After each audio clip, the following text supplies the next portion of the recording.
Oceanus is the coolest male character in Aether Gazer, I'm not gonna lie, look at him. It's like Sakemoto and Bayonetta has a child. I was told he's actually Enlil's dad, so like he's literally daddy.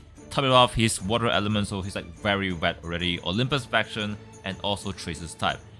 I don't know what his weapon is, but I feel like it's a rapier, so correct me if I'm wrong. He's currently ranked at T1 in CN, and Athena is T2, so I feel like he's the better investment. No, not gonna lie, you don't need his signature Functor. He's fun to play, is simple, his mechanics are very simple, yet it's so cool. Oceanus' basic attack is a 6-hit combo, which deals a total of 470% water damage, but what important is you gotta finish the combo because he looks so cool. This epic shading of his sword, oh my god. Oceanus can summon up to 3 Water Phantom, or you could say Water Clone. Method number 1 is by using skill 1, and you can only generate 2 Water Phantom using skill 1.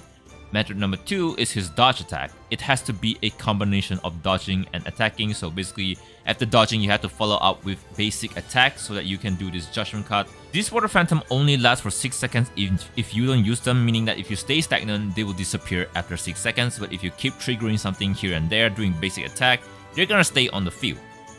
In every third combo of Oceanus' basic attack, the Phantom will do a Shockwave Rush attack, dealing 150% water damage. So if you have 3 Water Phantom, it's equal to 450% water damage.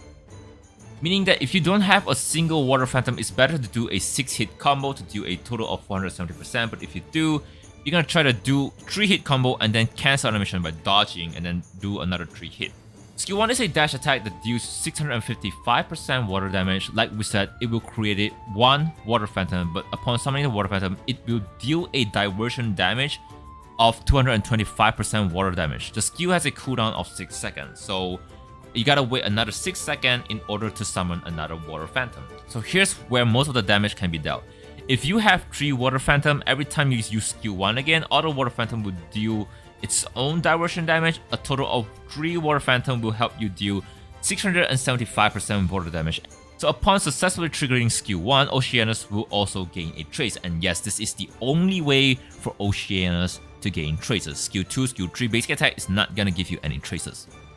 Skill 2 can be a buff or a wasted effort depending on how you do it. So basically Oceanus vanish and deal a AoE damage of 700%. If you cast this skill with more than 2 traces, each clone is absorbed and will increase his melee damage by 6%, making a total of 3 increases a total of 18%, lasting only 8 seconds. The same number of clones will respawn again and deal AoE damage of 450% to surrounding enemies. If you cast skill 2 with only 1 traces, not only you will put your skill on cooldown, but you won't gain a buff. Skill 3. Clone within a certain range will be absorbed. For every each clone absorbed, increase Oceanus skill damage by 6% or 18% if you have 3 clones for 8 seconds. Also consume all traces. Every trace consumed increases clone damage by 12% for 8 seconds.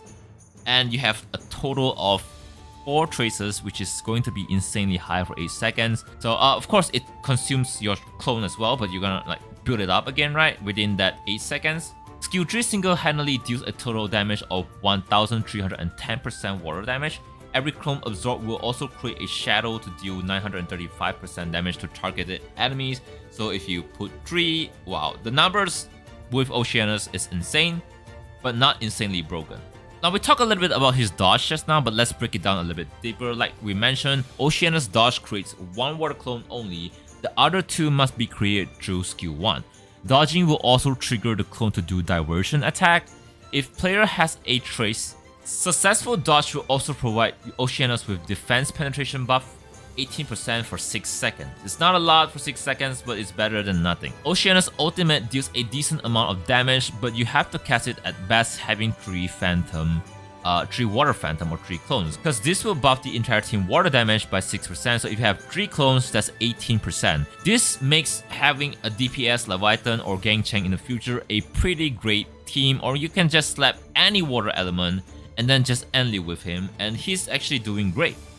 The best team I could think of is Gang Chang as main DPS in the future, Oceanus as sub DPS and a slight water buffer, and then Hera as the main buffer, which is gonna be insane, but that is the best future team. We're gonna talk about Aether Codes, but I'm gonna give you the summarized version of it. I'm not gonna break down fully. For DPS build, definitely I recommend yellow. Red isn't really a big deal. It really just makes it easier to maintain his mechanics. It doesn't give any DPS boost, so I don't really recommend it. Just get good. Blue buff doesn't provide more than what yellow offers, but it seems like you get a different playstyle from blue 3. So I don't think you need that. You need to TP to somewhere else. You can just, dodge the enemy attack and then do his, judgment cut. So yeah, there it is. Yellow, definitely. Now his signature Functor increases his crit rate by 10%. Also creates a Transcend Shadow during his attack that boosts a little bit of DPS. So I don't think his signature Functor is something that you really need. Rather, like, if you could, you're just better off getting Hades or someone else's. So don't waste it. I would say it's like a 3 out of 10 to get it.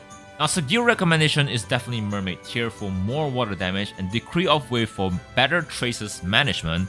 But if you feel like, oh, you don't need that Traces management, you could actually go for Ambush Out, which I actually recommend so that he does more DPS.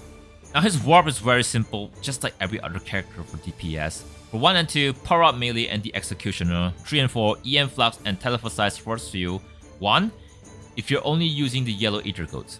5 and 6, Evolution Particles and Telekinesis Vector 3. Okay, so basically that's really it. Oceanus is so simple to break down. I think you're gonna enjoy playing him and you're gonna love him a lot. So at the end of the day, Oceanus is not overpowered. He's ranked at T1, but I think he's very fun to play, cool to play, simple mechanic. I really like him. I think he's pretty cool, friendly for beginners too. I haven't gotten that far into the stories. I'm really excited to know what kind of person he is. Anyways, thank you all so much for watching. Zackie here, and it's just a gaming channel, and I hope you enjoy playing Oceanus.